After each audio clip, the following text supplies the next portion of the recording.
सगळ्या चर्चांमध्ये तिकडनं अजित पवार एकटेच होते चर्चांमध्ये. ते व्हिडिओमध्ये पण बघितलं. त्यांच्या पक्षाचा कोणी नेता नाही. तुमच्या पक्षाचे बरेच सगळे महत्त्वाचे नेते इन्क्लुडिंग स्वतः शरद पवार तिथे होते. बरीच मंडळी तिकडे होती. ती जी एक इनिशिएटिव्ह आपण हातामध्ये घेतलाय. आज त्याचा रिव्ह्यू घेतलाय.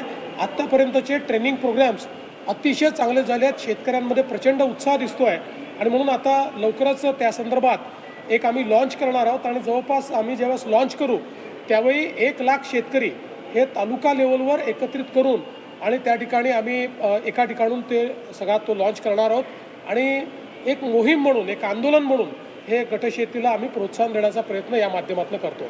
सर, धर्मस्वातंत्र्य विधेयकात समोर जाणार आहे. विरोधकांच्यावरती टीका करून कोणतरी हे संदर्भ बाबाची मागणी केलेली आहे. विरोधकांनी धर्मस्वातंत्र्य विधेयक जर वाचलं तर त्यांच्या लक्षात येईल की या विधेयकामध्ये कुठेही कुठल्याही धर्मावर अन्याय नाही. तर हे विधेयक वेगवेगळ्या प्रकारच्या कुप्रथा धर्माच्या नावावर आणि धर्मांतरणाच्या नावावर ज्या कुप्रथा आहेत त्यांना आळा घालणारं अशा प्रकारचे विधेयक आहे. एखाद्याला स्वेच्छेने धर्मांतर करायचं असेल तर त्याचीही प्रोसेस आहे, ती दिलेली आहे. पण जर कोणी आमिष दाखवून किंवा धाकधपटशा दाखवून किंवा चुकीच्या पद्धतीनं जर त्या ठिकाणी अशा कोणाचं धर्मांतरण करणार असेल तर असं करण्याला कायदेशीर शिक्षा काय आहे हा विषय आहे. अनेक केसेस आपल्या अशा लक्षात आलेल्या आहेत की मुलींना फूस लावून पळवून न्यायचं, लग्न करायचं, नंतर सोडून द्यायचं. मग अशा परिस्थितीमध्ये त्या मुलीच्या बाळाचं काय करायचं असे प्रश्न निर्माण होतात. त्यांच्या जीवनामध्ये अनेक वेगवेगळे प्रश्न निर्माण होतात. अशा अनेक प्रश्नांची उत्तरं ही कायद्याच्या माध्यमातून या ठिकाणी काढलेली आहेत. विरोधक हे केवळ मतांच्या लांगूल चालनाकरता त्याचा विरोध करतायत. पण मी गॅरंटीने सांगतो की त्यांनी जर हे विधेयक पूर्ण वाचलं तर कधीच त्याला विरोध करणार नाही. आणि महाराष्ट्र हे पहिलं राज्य नाही आहे. आपल्या आधी 10-12 राज्यांनी आणि त्यातली काही राज्य अशी आहेत, तमिळनाडूसारखं राज्य की जिथे कधीही भाजपचं राज्य नव्हतं, अशा अनेक राज्यांनी हे विधेयक यापूर्वीही केलेलं आहे. त्यामुळे मला असं वाटतं याच्यावरचं राजकारण हे योग्य नाही. सध्या गॅसच्या मुद्द्यावरून विरोधक सत्ताधाऱ्यांना चांगलंच टार्गेट करतायत. सुप्रिया असे म्हणतात की केंद्र जे म्हणते आणि राज्य जे म्हणते त्यामध्ये तफावत आहे. कुठेही कमर्शियल गॅसचा पुरवठा होत नाही.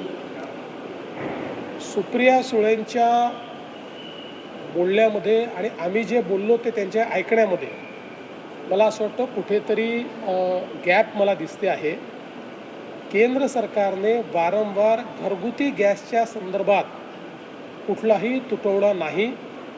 घरगुती गॅस आम्ही सर्वांना उपलब्ध करून देतो आहोत. त्याकरता प्रतिदिवशी जेवढे सिलेंडर आपल्याला लागतात ते आमच्याकडे उपलब्ध आहेत हे सांगितलेलं आहे.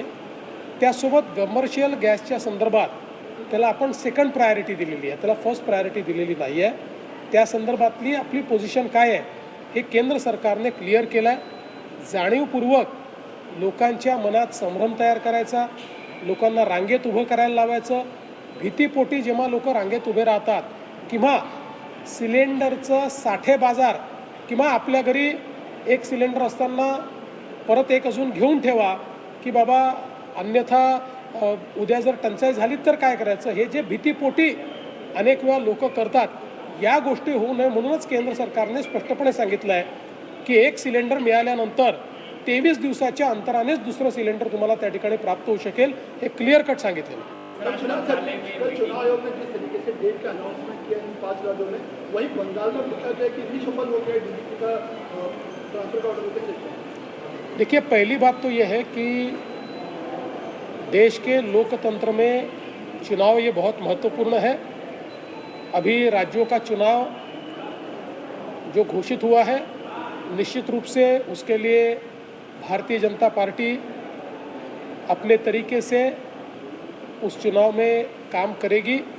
और जिस प्रकार से अलग अलग राज्यों में लोगों ने प्रधानमंत्री जी पर विश्वास दिखाया है, ऐसा ही विश्वास इन राज्यों में भी दिखाया जाएगा. जहाँ तक बंगाल में डीजीपी या सीएस के तबादले का सवाल है, इस पर कोई राजनीति नहीं होनी चाहिए. इसका कारण महाराष्ट्र में जब चुनाव हुए थे उस समय महाराष्ट्र में बीजेपी की सरकार होने के बावजूद इलेक्शन कमीशन ने उस समय ये ठीक समझा था और महाराष्ट्र को नया डीजीपी दिया था और महाराष्ट्र को नए चीफ सेक्रेटरी भी दिए थे। तो इसलिए ये केवल बंगाल में किसी और पार्टी की सरकार है इसके लिए हुआ, ये कहना सही नहीं है। इलेक्शन कमीशन किसी पार्टी के भरोसे नहीं चलता। Election commission free end fair चुनाव करने की दृष्टि से काम करता है। जो महाराष्ट्र में हुआ है वही बंगाल में हुआ है। महाराष्ट्र में होने के बाद हमने उसको स्वीकारा और हम चुनाव के सामने गए। मेरी अपेक्षा है ममता दीदी ने भी उसको स्वीकारना चाहिए। उस पर तमाशा तैयार करना, उस पर अलग अलग प्रकार से आंदोलन करना, ये सही बात नहीं है।